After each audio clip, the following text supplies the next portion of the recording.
When you think about businesses that are selling through the roof, like Skims or Allbirds, sure, you think about a great product, a cool brand, and great marketing.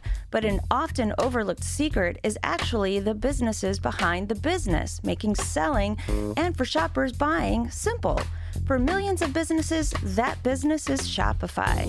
It's home of Shop Pay, the #1 checkout in the world. You can use it to boost conversions up to 50%, meaning way less carts going abandoned and way more sales going through to checkout. Upgrade your business and get the same checkout Allbirds uses. Sign up for your $1 per month trial period at shopify.com/income, all lowercase. Go to shopify.com/income to upgrade your selling today. Shopify.com/income. Hi listeners, this is Lori from Her Half of History. It's March, and in the US that means Women's History Month. I'm celebrating with free to everyone bonus episodes every Monday, all month long. I'm also celebrating with a prize drawing where a listener like you will win some free Her Half of History merch. There are 4 ways to get yourself in the drawing. You can 1. Sign up as a supporter on Patreon, any level. 2. If you're already a Patreon supporter, bump up your current support level. This is cool anyway because if you go all the way to the Her Highness level of support, you get ad-free episodes and bonus episodes all in the same feed on your favorite app. 3. Make a one-time donation. Links to do any of those first 3 options are available on the website, herhalfofhistory.com, and also in the show notes of this episode. The 4th way to get in the drawing is give me a rating or review in your favorite podcast app. This last option doesn't send me any way to contact you, so to get in the drawing, you'll also have to email me a screenshot of it at herhalfofhistory@gmail.com. No matter which option you choose, you'll have my undying gratitude for your support. It really does make a difference as I tell the stories of women in history. Welcome to Her Half of History. The current series is Women and Money Matters, and this is episode 3.2, Women on the Money. Pull out your wallet. Get out all the bills and all the coins. If you're me, you'll be lucky to have any bills, since I'm a plastic all the way kind of payer. But if you are the type of person who has bills or coins, guess how many female faces you'll be seeing? Answer? Well, that depends on what country you live in, but I feel fairly confident that unless you live in the British Commonwealth, you are mostly looking at men. By one estimate, only 8% of the world's banknotes depict women. As we talked about last week, the early use of precious metals to pay for stuff meant that you measured out your gold or your silver or whatever by weight. The first folks to decide that they could do without all that weighing and measuring nonsense were the people of Lydia in about 600 BCE. Lydia sits in what is now Turkey, but it was tightly connected with the Greek city-states. Their coins were made of electrum, which is a natural alloy of gold and silver, and the coins featured animals or had inscribed names on them. By all accounts, this made them extremely wealthy, and if you've heard the phrase rich as Croesus, that's because Croesus was the Lydian king who held all this electrum. As far as I can tell, no women were depicted on any Lydian coins, but that's okay because men weren't either. In general, the coins have punches on one side, presumably to mark the amount, though I'm actually not completely certain about that. On the other side, they often have a figurative design, such as a lion, stag, or ram. Historians don't fully understand these figures. The lion was associated with Lydia, and some of the others are associated with other city-states, but occasionally there is a name of a person. As the idea spread, many Greek city-states produced their own coins, and it became common to stamp them with something to identify the community that had made it. And that means that some of the earliest and most influential coins do indeed feature a woman, albeit a mythological woman. Athens, the dedicated city of Athena, put the head of their goddess on their silver coins, also known as owls, because they featured her sacred bird on the reverse side. The Athenian owls were remarkably long-lasting as currency, with more or less the same design being used from the late 6th century until the 1st century BCE. The idea of coinage spread, as did the idea of inscribing them with religious figures, and as long as that was true, women made a reasonably good showing, particularly since Athens was so financially successful and produced a lot of coins. But Athena is not alone. Eritrea inscribed their coins with Artemis, goddess of hunting, nature, and virginity. Smyrna had some with Tyche, goddess of fortune and luck. Gozo had some with Astarte, the Phoenician moon goddess. Of course, it wasn't very long before rulers realized that using wealth to honor the gods is all very well, but using it to honor the living, breathing, and most importantly, tax-collecting rulers themselves is even better. Increasingly, the gods and goddesses began to get edged out to make way for the ruler of the day, and so quite naturally, the prevalence of women drops way, way down. But not to zero. In Ptolemaic Egypt, where husband and wife were co-rulers, we get coins that feature both partners. Cleopatra's, of course, featured her alone. Rome was a rising power too, and as in so many things, it took the Greeks' coin idea and ran with it.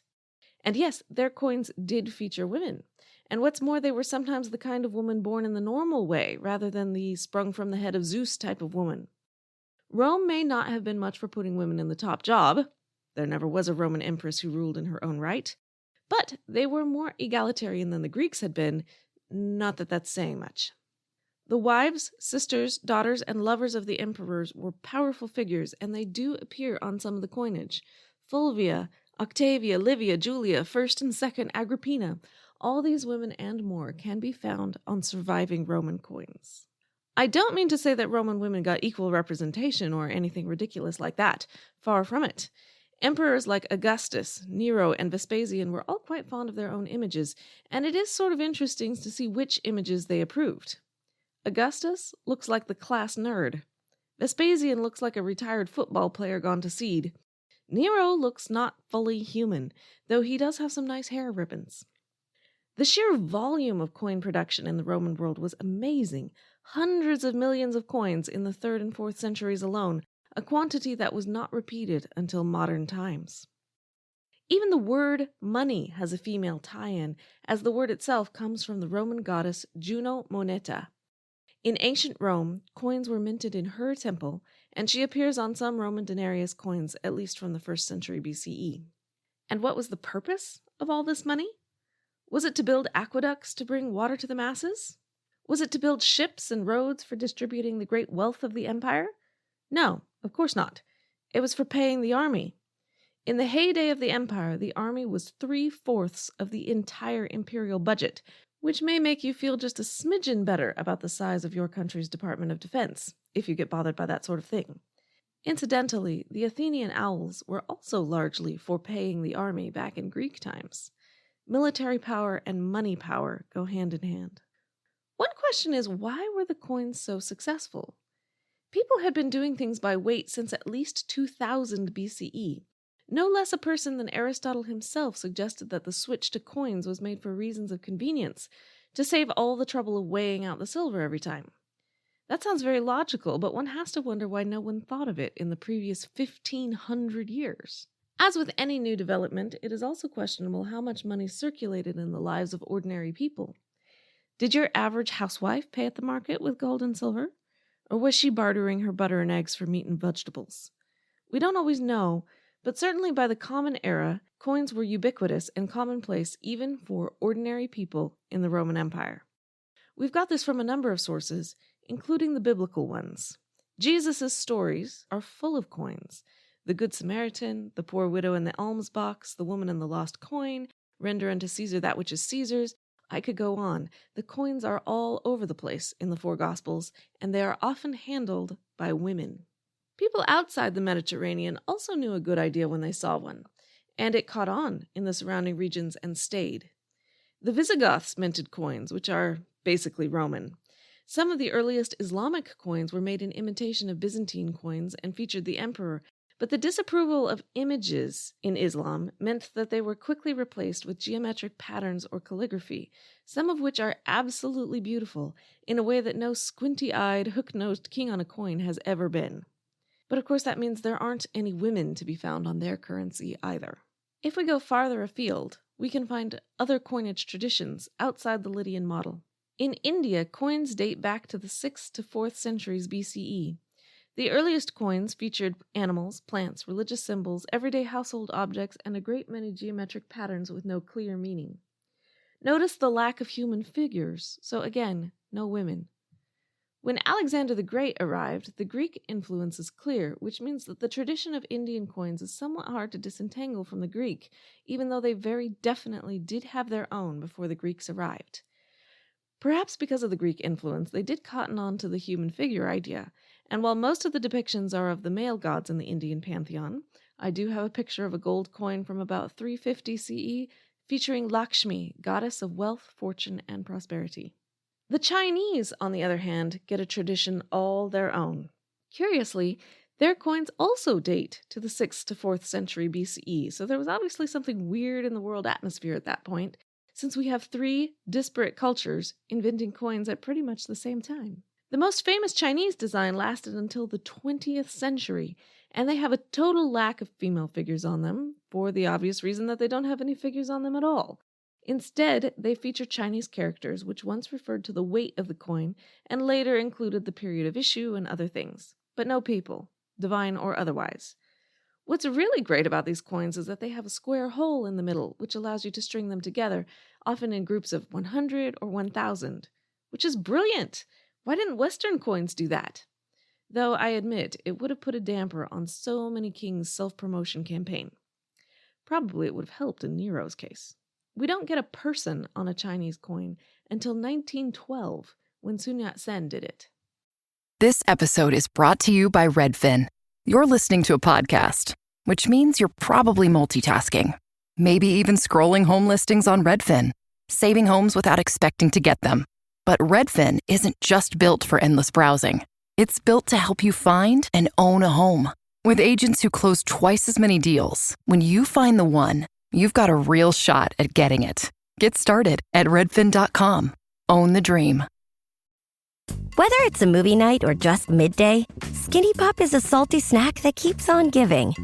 Made with just 3 simple ingredients for an irresistibly delicious taste and a large serving size that lasts. Deliciously popped, perfectly salted. Skinny Pop, popular for a reason. Shop Skinny Pop now. While there is a curious synchronicity between the dates of the first coins in Greece, India, and China, paper money is a different story. Much later, of course, and the Chinese were way ahead. The main rationale for using paper money is a shortage of metal, so it depends on whether the country currently has a shortage of metal. China had such a shortage in the 7th century, but then not, and then again in the 10th century. But crucially, the paper money they created in these centuries had expiration dates and included a promise to redeem them in coins, so it's really much more like an IOU than today's dollar bill. In 1189, the Jin dynasty got rid of the expiration date, and shortly thereafter the Mongol dynasty used paper money exclusively and banned coins entirely. Paper money solved several problems, like the exchange problem between regions that used different coins, and the metal shortage, and just the sheer weight of large amounts of money. What it didn't solve was hyperinflation, so that's another reason that they come and go. And again, the notes don't have any figures on them, only characters, so no women. Same with those that I've seen from the Japanese clans. Europe didn't catch on to paper money until much later. Marco Polo reported Chinese paper money on his return to Italy, but the idea was way ahead of its time in Europe. While IOUs of various sorts circulated in fits and starts, the first freely circulating banknotes came from the Stockholm Bank in Sweden in 1656. They've got lots of text and no picture other than the ornate border around the edge. They flourished for a few years and then failed for a predictable reason. Too many notes issued, the bank ran out of reserves, a crisis of public confidence, the old story. What's mostly noticeable about banknotes over the next several hundred years is how many designs there are, given that banks issued them themselves, often in whatever amounts they wanted, which is a big part of the reason that so many failed. Coins were also subject to inflation, but they were much more reliable because they had some inherent value in and of themselves. In the years after the collapse of the Roman Empire, Europe just continued the Roman coin tradition. Lots of rulers on coins, so they're men, except when we happen to get a woman in the top job. So we've got coins with Elizabeth I of England on them. Maria Theresa, Empress of Austria, was on Austrian coins, of course, but since we're now into the age of empire, her coins were also used in Ethiopia and Arabia. And of course the sun never set on Queen Victoria's coins. If we turn our attention to North America, we get several radically different stories. Mexico was no slouch for centuries when it came to currency. The reales, later named the peso, was the dominant silver coin internationally until the end of the 19th century. It was used as far away as China. This was because Mexico was so blessed with silver deposits. It also meant that they had pretty much nothing in the way of banknotes, because why do that when silver is so available? Further north, it was a different story. The eastern half of the US and Canada has pretty much zip in the way of precious metals. Colonial governments found themselves strapped for cash almost immediately, and banknotes were the only way forward. Massachusetts had the West's first government-backed paper money in 1690. And what was the money for? Oh yes, paying the army, of course. The government needed soldiers for wars against the French and the Indians, and they had no metals with which to pay. Some things never change. In the American Revolution, the Continental Congress printed many banknotes, but the British cleverly counterfeited them and flooded the market. Value plummeted, and that is just one of many banking problems in early American history. Those Continentals had seals with various animals and other designs, but no people as far as I can tell. Some of the earliest women to appear on American money were not specific women at all, but rather personifications of an idea. Lady Liberty is most famously recognizable in the Statue of Liberty. She also dates back to Roman times, where she appeared on Roman coins as the goddess Libertas. The first official coinage under the Constitution of the United States of America was the silver Liberty dollar of 1795, and it featured Lady Liberty. She has appeared on many subsequent American coins, including the Double Eagle or $20 coin, made in 1907, and often considered to be the most beautiful American coin ever made. We also see Lady Justice, who holds scales and often has a blindfold. She dates back to Roman times as well as the goddess Justitia. She appeared on American money at least as early as 1863. The first non-mythical woman to appear on U.S. federal paper money was Pocahontas, who was on the $20 bill at a few different points in the 19th century. However, if you want to consider Confederate money, then Pocahontas is narrowly edged out of first place by Lucy Holcomb Pickens, the Queen of the Confederacy. In 1896, the U.S. issued a series of neoclassical notes with female personifications of history, science, steam, electricity, commerce, and manufacture, not all of which I would have drawn as a woman had I been given the job, but fortunately for everyone concerned, I wasn't. The $1 note in that series also featured both George and Martha Washington. There was a large numeral 1 between them, indicating that it was a $1 bill, but that sparked some smart-aleck complainers to quibble with the design, saying that no 1 should come between George and Martha. The American coin tradition adds only a few other women. Sacagawea was the face on the Millennium Dollar coin in 2000, one of only 3 historic women shown on American coins. To tell the truth, the American money tradition got rather stuck in a rut in the 20th century. Our currency is extremely tradition-bound, and we generally only believe in honoring past political heroes. If you only do politics, that pretty much means you only do men. Other countries, though, are not so stuffy. Not only do they know about colors other than green, but they also know about subjects other than politics. So, for example, the 1998 5,000 pesos note from Chile features Gabriela Mistral, a poet, educator, diplomat, and feminist. In 2000, Mexico issued a 200 peso note that featured Juana Inés de la Cruz, the 17th century nun and writer. In 1996, Sweden issued the 20 kronor note, featuring Selma Lagerlöf, first woman to win the Nobel Prize for Literature. The 1995 Swiss 50 franc note has Sophie Tauber Arp, an abstract artist. These last 2 European examples went by the wayside quickly, of course, when the euro was introduced, because the euro has gone for architecture rather than people on the notes. On the coins, it's a different story, since each country gets to design their own. So you sometimes get Bertha von Suttner, winner of the Nobel Peace Prize, or Marianne, personification of France. Latvia has an anonymous maiden, the Netherlands puts on Queen Beatrix, and we've even gone back to our roots and gone for goddesses, as the Italian 10-cent coin features Venus by Botticelli. You might say that is nowhere close to 50% of the countries in the Eurozone, and you'd be right. But bear in mind that many of the countries don't use people at all. My personal favorite is Ireland's, which is a harp. And the idea of using currency to promote your country's brand is now indelibly marked on the rest of the world. So Japan issued notes in 2003 and 2004 featuring Ichio Higuchi and then Murasaki Shikibu, both famous female writers. This ended something of a drought in Japan, as prior to 2003, the most recent woman to appear on a yen note was Empress Jingu in 1881. I could go on, but you get the point. Since the rise of democracy, and especially since the rise of communism, there is a small undercurrent trend to show not a great leader or creator, but the common man, and occasionally also the common woman. So they are unnamed, and also they are generally shown as working hard. In India, for example, one note shows Gandhi leading a group of followers, the first of which is a woman. On another, in an allegory of the Indian economy, a group includes a woman at a computer. In 1963, the equatorial African states, still controlled by France, had one with women carrying their baskets on their heads.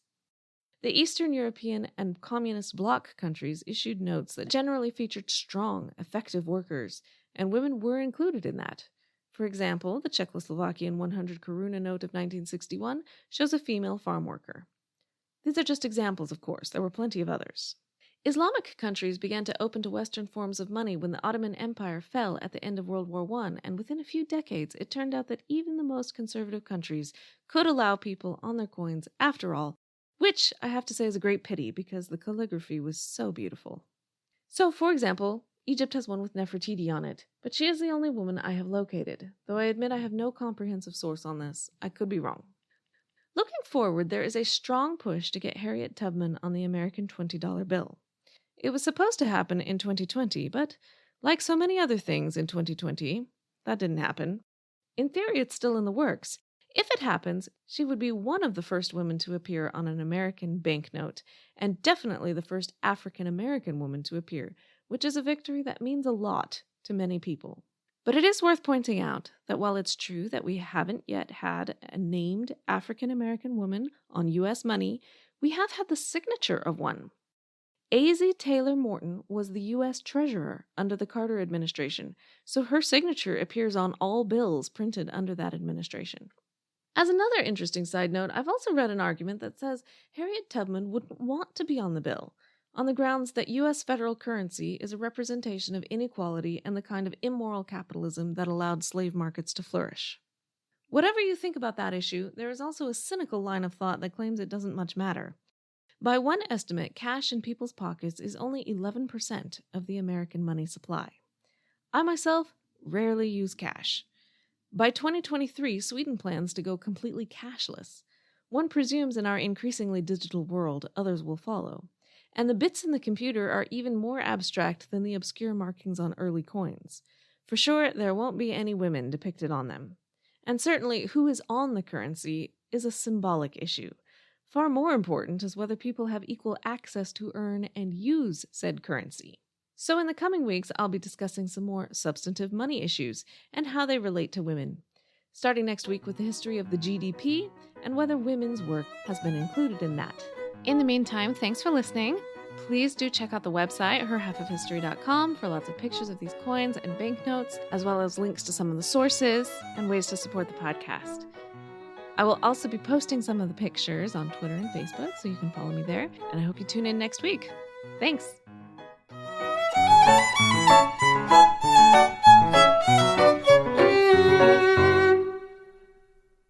I'm Ken Harbaugh, host of Burn the Boats from Evergreen Podcasts. I interview political leaders and influencers, folks like award-winning journalist Soledad O'Brien and conservative columnist Bill Kristol, about the choices they confront when failure is not an option.